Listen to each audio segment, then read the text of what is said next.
Good morning friends, welcome the another session of stock market academy. 5 minute study में आपका स्वागत है।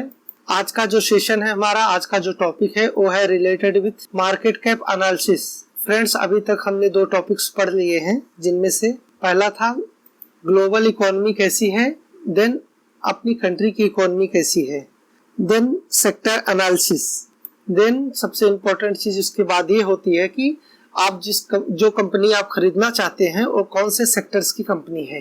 यदि आपको ये पता चल गया, ग्लोबल इकोनॉमी बढ़िया चल रही है इस समय और इंटरनेशनल मार्केट अच्छा चल रहा है, साथ ही साथ हमारे कंट्री की मार्केट भी, इकोनॉमी भी अच्छा चल रहा है, देन आपने चुन लिया कि इस समय फार्मा सेक्टर जो है बढ़िया परफॉर्म कर रहा है।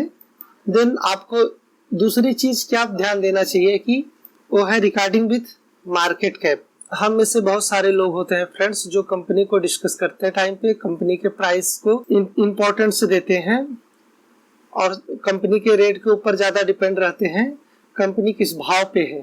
बट जो समझदार इन्वेस्टर हैं वो कंपनी के रेट को डिस्कस करने के बजाय कंपनी के अब मार्केट कैप को डिस्कस करते हैं। अब $1 मिलियन क्वेश्चन है कि मार्केट कैप है क्या, कंपनी का मार्केट कैप है क्या।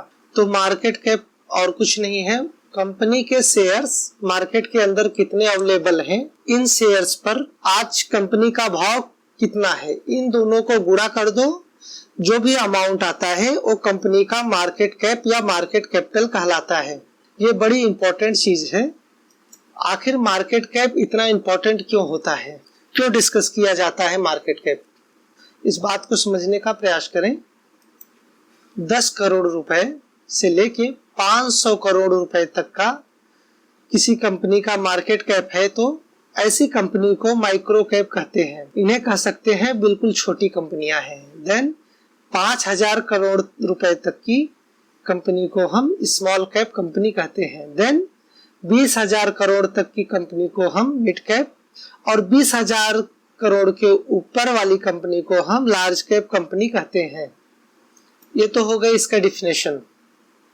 हमारा क्वेश्चन ये है कि मार्केट कैप जानने की जरूरत क्यों है, इस बात को समझें।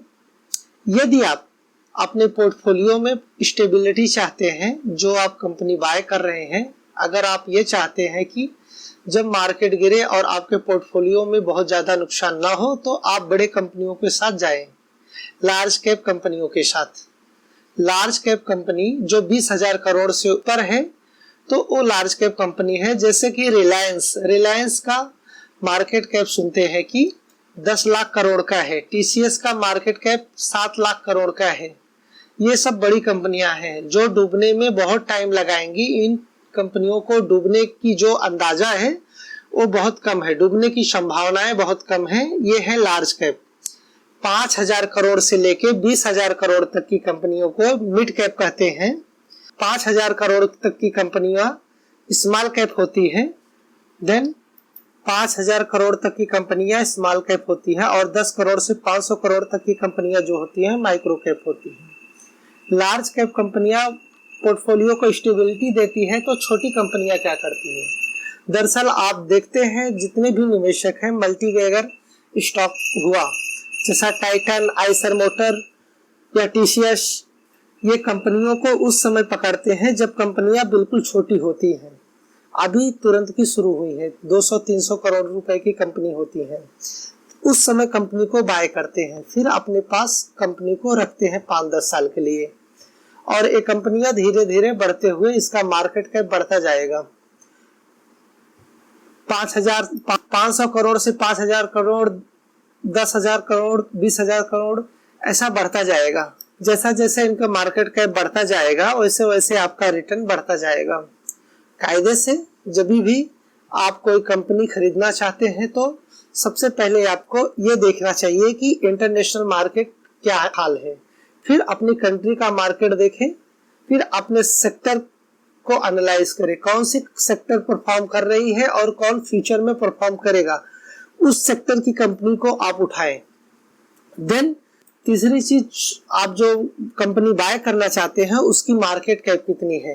यदि कंपनी बहुत छोटा है, 10, 20, 30, 100, 200 करोड़, इस स्थिति में आपको ऐसी कंपनी से रिटेल निवेशक को दूर रहना चाहिए जब तक कि आपके पास 5 से 10 साल का एक्सपीरियंस ना हो, सीरियस एक्सपीरियंस ना हो, तो आप ऐसी कंपनियों से दूर रहें।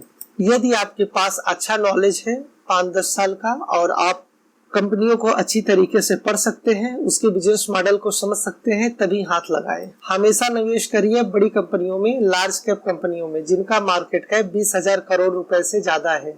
फ्रेंड्स, इनमें से कुछ ऐसे लोग होंगे कि जो मार्केट कैप कभी देखते नहीं होंगे। कुछ लोगों को मालूम भी नहीं होगा कि मार्केट कैप क्यों जरूरी है और होता क्या है। हम में से कुछ ऐसे लोग होंगे दोस्तों जो मार्केट कैप कभी जानते ही नहीं, कभी देखते ही नहीं। किसी भी कंपनी को बाय करने से पहले, किसी भी कंपनी को बाय करने से पहले सबसे पहले देखनी चाहिए कंपनी की मार्केट कैप। यदि बहुत छोटा है, 10, 20, 25, 50 करोड़ का है और मार्केट में आप बिल्कुल नए हैं, तो ऐसी कंपनियों से आप दूर रहें। 20,000 करोड़ रुपए से ऊपर का मार्केट कैप कंपनी में ही हाथ डालें। ये बहुत जरूरी नियम है फ्रेंड्स।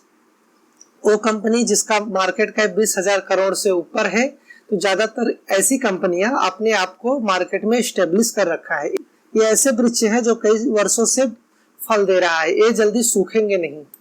अब इस बात की संभावना है कि ये कंपनियां नहीं सूखेंगी, इसीलिए न्यूकॉमर्स कभी छोटी कंपनियों के साथ नहीं जाना चाहिए। उन्हें हमेशा बड़ी कंपनियों के साथ जाना चाहिए जब तक कि आपका मार्केट में 5 से 10 साल का तजुर्बा ना हो जाए, और सीरियस तजुर्बा। फ्रेंड्स, यहाँ तक का जो मार्केट कैप का बेसिक जानकारी था हमने दिया आपको। ये डाटा बेसिकली आपको मिल कहाँ से सकता है? आपको स्क्रीनर.com से या फिर मनी कंट्रोल। यदि आप स्क्रीनर.com उठाएंगे तो आप ये डाटा यहाँ पे देखिए। स्क्रीनर.com अगर आप उठाएंगे तो आपको यहाँ पर, यदि आप स्क्रीनर.com उठाएंगे और आप कंपनी पढ़ेंगे तो आपको सामने टू सामने मार्केट कैप दिखेगा। यदि आप एक वैल्यू इन्वेस्टर है और एक सीरियस निवेशक है, तो अगर आप लंबे समय तक मार्केट में पैसा बनाना चाहते हैं और आपको मार्केट में अच्छी एक्सपीरियंस है, तो ऐसे लोगों को हमेशा 10 से 100 करोड़ तक के मार्केट कैप की कंपनी ढूंढनी चाहिए।